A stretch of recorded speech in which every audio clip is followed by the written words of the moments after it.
a number went around this summer that scared a lot of people, and it deserves about 15 minutes of arithmetic instead of a headline. $185,500. That is Fidelity's 2026 estimate of what a single 65-year-old retiring this year may spend on healthcare and medical expenses. Last year's version of the same estimate was $172,500, so it went up about 7.5% in 12 months. I want to do 3 things with that number today. Tell you exactly what it counts, tell you what it leaves out, and turn it into a monthly line you can actually put in a budget. Because as a lump sum, it is terrifying, and as a monthly line, it is a bill you already know how to think about.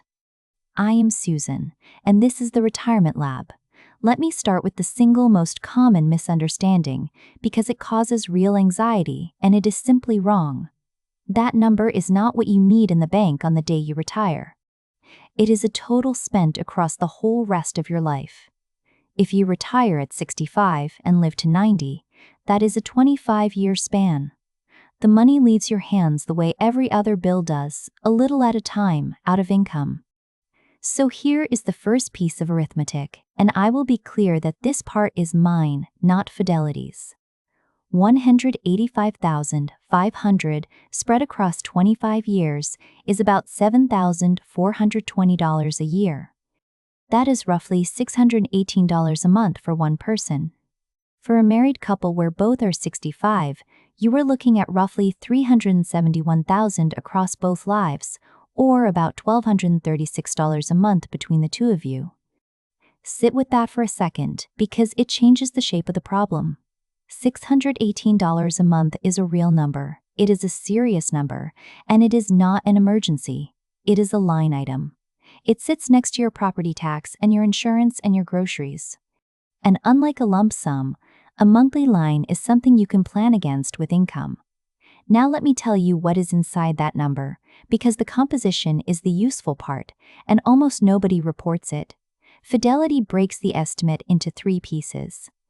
45% of it is premiums.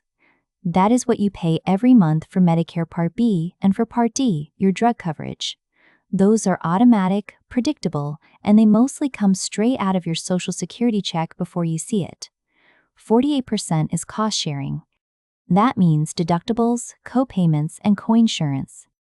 This is the part that shows up as bills after appointments and procedures, and it is the part that swings the most from person to person and from year to year. And 7% is prescription costs the Part D does not cover, including co-pays on drugs. Look at what that split tells you. Nearly half of this number is not a bill you receive. It is a premium that is deducted, quietly, month after month. And the other half is the part that arrives in envelopes, unpredictably, usually in the years when something has gone wrong. That distinction matters for how you plan. The premium half you can budget to the dollar. The cost-sharing half is the part that needs a cushion because it does not arrive evenly. 2 quiet years and then a hard one is the normal pattern, not the exception. Now the part I most want you to hear, which is what the number leaves out, it does not include long-term care. It does not cover assisted living, and it does not cover a nursing home, not a home health aide who comes 4 hours a day so that your spouse can keep sleeping at night. None of that is in the $185,500. That is not a criticism of the estimate. Fidelity is measuring medical care, and long-term care is a different category with a different funding system behind it. But it means that anybody who reads the headline and thinks they now know their retirement health number is missing the single largest potential expense in later life. If you take one thing from this episode, take that. The number you have been handed is the medical number. The care number is separate, and it is not small. There are 2 more assumptions inside the estimate that you should check against your own life. The first assumption is that the retiree does not have retiree health coverage from a former employer. If you do have that, and some teachers, government workers, union members, and long-tenured employees still do, your number is meaningfully lower than the headline.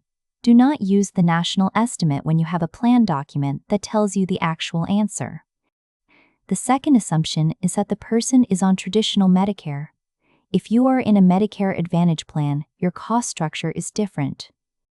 Not automatically better or worse, but different, with different premiums, different cost sharing, and a maximum out-of-pocket limit that traditional Medicare does not have.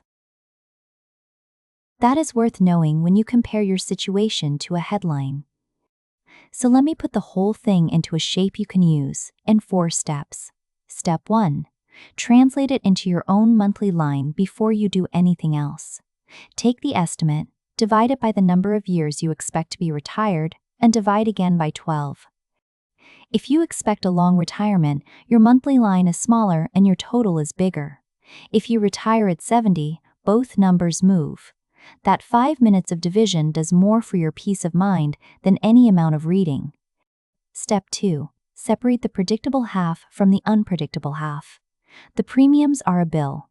Put them in the budget at their real amount, which you can look up for your own coverage.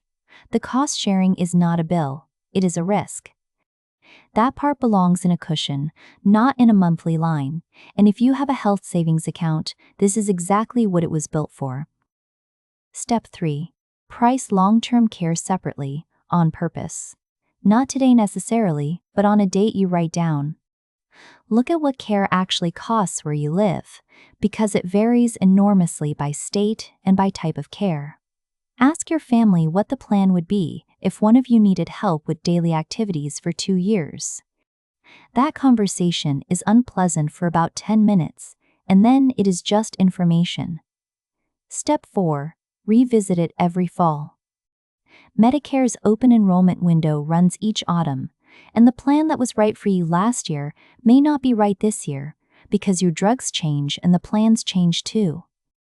The single highest return hour in retirement finance for most people is the hours spent comparing drug plans in October, not investing and not rebalancing anything. Comparing drug plans.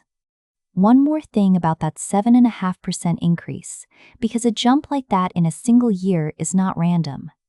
3 things push this number up. Medical prices rise faster than general prices in most years. Drug spending keeps climbing, and the Part D redesign changed how those costs are shared. And the premium side moves with what Medicare itself spends, which has been rising as more care shifts into the program.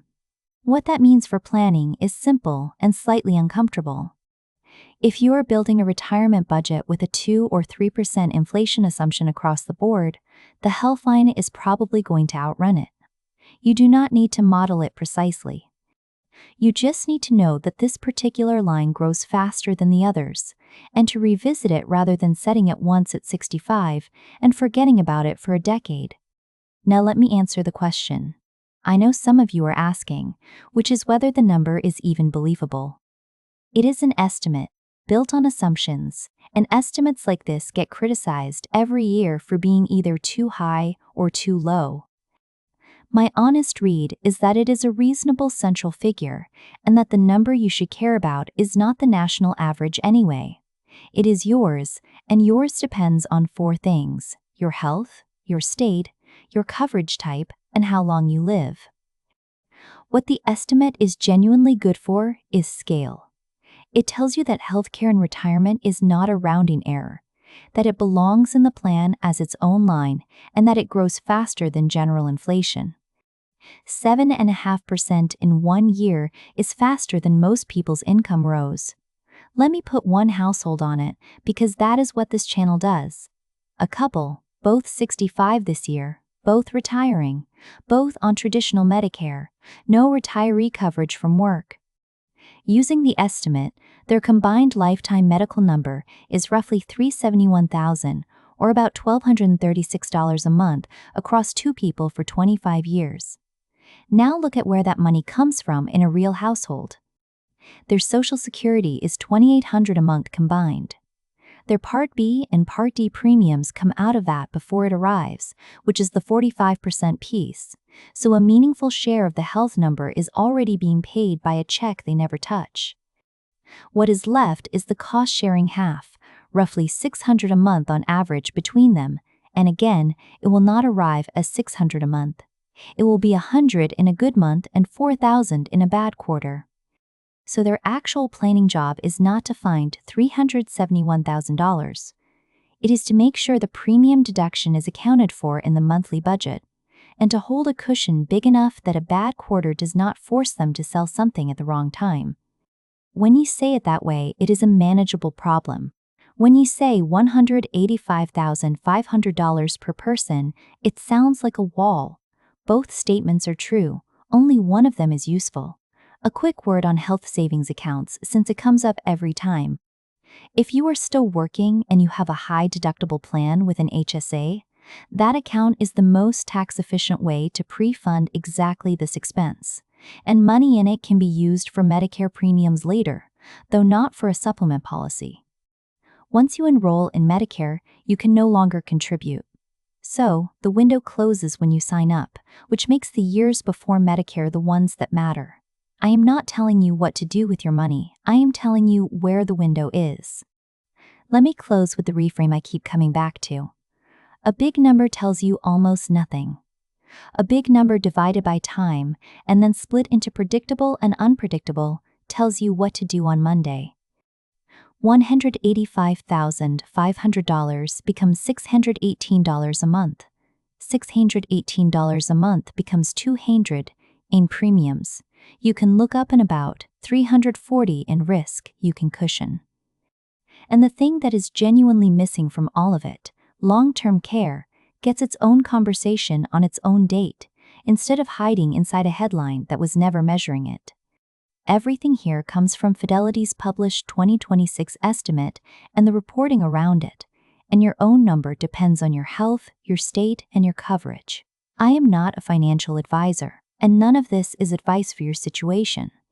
If you are already retired, tell me in the comments what your first full year of medical costs actually came to, and whether it was above or below $600 a month. Real numbers from real households are worth more than any estimate, and the people planning right now are reading those comments. I am Susan. Thanks for running the numbers with me, and I will see you in the next one.